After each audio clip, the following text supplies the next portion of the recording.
Shalom, Bapak Ibu Saudara jemaat yang Tuhan Yesus kasihi. Bersyukur bisa berjumpa kembali melalui renungan harian YouTube GKPO Halim Pernakusuma. Sebelum kita merenungkan kebenaran firman Tuhan, mari berdoa. Bapa Surgawi, dalam nama Tuhan Yesus Kristus, tiada henti-hentinya kami mengucap syukur atas anugerah kasih sayang Tuhan yang tiada tara dapat kami terima rasakan dalam hidup kami, anak-anak-Mu. Terima kasih untuk berkat kekuatan kesehatan dan kecukupan yang Tuhan berikan. Sebelum beraktivitas di hari ini, kami hendak mendengar dan merenungkan kebenaran firman Tuhan. Karenanya kami memohon, urapi kami dengan kuasa Roh Kudus, agar kami mengerti dan mampu mempedomani firman-Mu. Terpujilah Engkau Tuhan, berfirmanlah, kami siap mendengarnya. Amin. Matius 25 ayat 31 sampai 46. Namun saya membaca ayat 40. Bagi kita demikian. Raja itu akan menjawab mereka, sesungguhnya aku berkata kepadamu, segala sesuatu yang kamu lakukan untuk salah seorang dari saudaraku yang paling hina ini, kamu telah melakukannya untuk aku. Bapak Ibu Saudara jemaat yang Tuhan Yesus kasihi, kita tentu bersyukur kepada Tuhan Yesus oleh karena kasih dan kebaikannya masih kita rasakan sampai dengan saat ini. Firman Tuhan yang menyapa kita renungkan dengan tema kepekaan terhadap kebutuhan sesama. Saudara-saudara, kalau kita pikir-pikir ini tidak mudah. Kenapa? Karena jangankan peka terhadap kebutuhan sesama, kebutuhan kita pribadi saja serba sulit. Apalagi keadaan sekarang ini cukup menguji iman. Karena masih dalam bayang-bayang ketidakpastian. Harga-harga kebutuhan naik, nyaris tidak terjangkau. Namun saudara-saudara, sebagai orang percaya kita harus tahu bahwa Tuhan Yesus tidak menebus kita untuk menjadi pribadi yang sepesimis itu.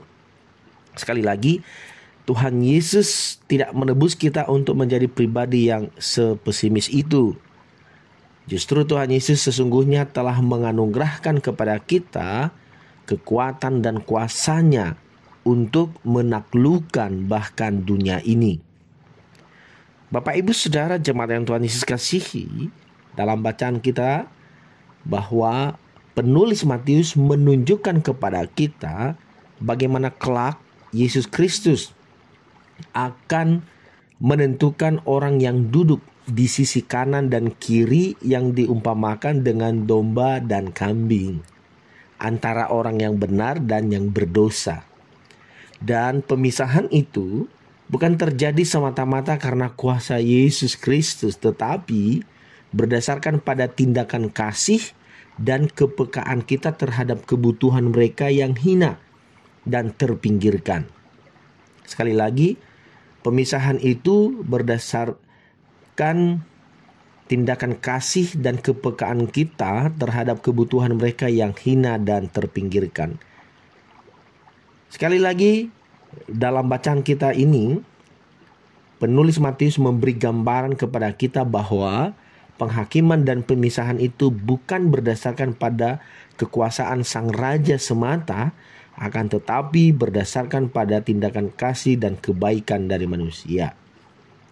Tindakan kasih itu adalah tatkala dilakukan pada orang-orang yang menjadi milik Kristus.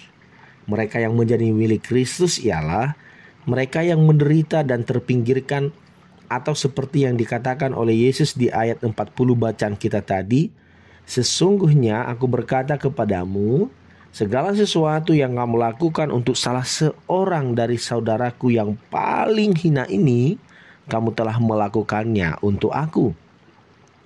Saudara-saudari yang terkasih dalam Kristus, mereka yang dimaksudkan Yesus adalah orang-orang lapar, mereka yang haus, mereka yang tidak mempunyai tumpangan, mereka yang sakit, dan mereka yang ada di penjara.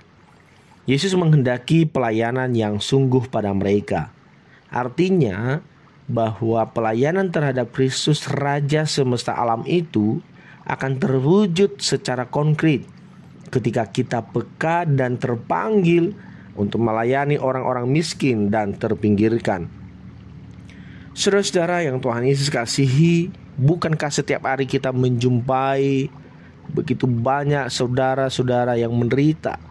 Mereka tidak mempunyai tumpangan dan tidak mempunyai makanan.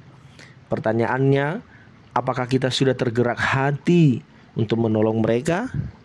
Ataukah kita menaruh curiga dan prasangka atas mereka? Terkadang prasangka dan curiga kita itu membuat kita gagal dalam melayani mereka yang miskin dan terpinggirkan. Kristus Sang Raja itu menghendaki sebuah pelayanan yang tulus dan penuh kasih terhadap mereka yang miskin, kecil atau hina dan terpinggirkan itu. Karena dengan demikianlah kita turut melayani Tuhan. Saudara yang Tuhan Yesus kasihi, marilah kita semua senantiasa memuliakan Tuhan. Memuliakan Tuhan bukan pertama-tama lewat kata-kata, melainkan lewat tindakan nyata, perbuatan baik kepada mereka yang menderita. Dan untuk melakukan hal ini, tidak perlu berpikir hal-hal yang terlalu besar, yang kemudian membuat kita bahkan tidak melakukan apa-apa. Mari kita lakukan mulai dari hal-hal kecil kepada sesama, namun dengan cinta yang besar. Dan kiranya Roh Kudus menolong kita semua melakukan firman-Nya. Amin, kita berdoa.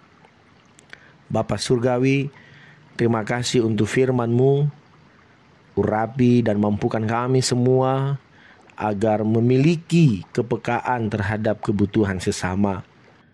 Apa yang dapat kami berikan, apa yang kami bagikan, kiranya itu berasal dari Tuhan, melakukannya dengan tulus, karena kami percaya sesungguhnya kami bukan kekurangan, bukan akan berkurang apa yang kami miliki, tetapi Tuhan justru akan membalasnya dengan limpah. Maka biarlah kami anak-anak-Mu, Tuhan pakai, Tuhan mampukan untuk memiliki kepekaan terhadap mereka yang dalam penderitaan. Terima kasih Tuhan, berkatilah mereka yang kekurangan, berkati, mampukan dan cukupkan apa yang menjadi kebutuhan mereka, dan kiranya Tuhan pakai kami untuk menjadi saluran berkat-Mu bagi sesama kami. Terpujilah Engkau Tuhan, ini doa kami, dalam nama Yesus kami berdoa dan mengucap syukur. Amin.